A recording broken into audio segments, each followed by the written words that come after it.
ଚଳିତ ବର୍ଷ ପାଗ ଭଲ ଥିବାରୁ ରଜ ପର୍ବ ଧୁମଧାମରେ ବିଭିନ୍ନ ସ୍ଥାନରେ ପାଳିତ ହୋଇଛି। ଓଡ଼ିଶାର ଏହି ଗଣପର୍ବକୁ କୁମାରୀ ଝିଅମାନେ ଅତ୍ୟନ୍ତ ନିଷ୍ଠାର ସହିତ ପାଳନ କରିଥାନ୍ତି। ଇତ୍ୟବସରରେ ଖୋର୍ଦ୍ଧା ନିକଟସ୍ଥ ତମାଣ୍ଡୋ ଗ୍ରାମରେ 4 ଦିନ ଧରି ମିଳନ ପଡ଼ିଆରେ 4 ଦିନ ଧରି ପାଳିତ ହୋଇଛି। ମଞ୍ଚରେ ବିଭିନ୍ନ ସ୍ଥାନରୁ ଓ ଗ୍ରାମର ନୃତ୍ୟ ସଂଗଠନମାନେ ଏଥିରେ ଅଂଶଗ୍ରହଣ କରି ସେମାନଙ୍କର ନୃତ୍ୟ ପ୍ରଦର୍ଶନ କରିଥିଲେ। ଏହାକୁ ଉପଭୋଗ କରିବା ପାଇଁ ତମାଣ୍ଡୋ ଓ ଏହାର ଆଖପାଖ ଅଞ୍ଚଳରୁ ବହୁ ଲୋକ ସମାଗମ ହୋଇଥିଲେ।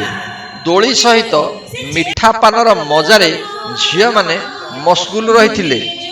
ନବମ ସ୍ତରୀୟ ଶ୍ରୀ ଶ୍ରୀ ବାଲୁଙ୍କେଶ୍ୱର ମହାଦେବଙ୍କ ନାମରେ ଏହି କାର୍ଯ୍ୟକ୍ରମକୁ ଉତ୍ସର୍ଗୀକୃତ କରାଯାଇଥିଲା। କାର୍ଯ୍ୟକ୍ରମର ମୁଖ୍ୟ ଆକର୍ଷଣ ଥିଲା ରେକର୍ଡ ଡ୍ୟାନ୍ସ।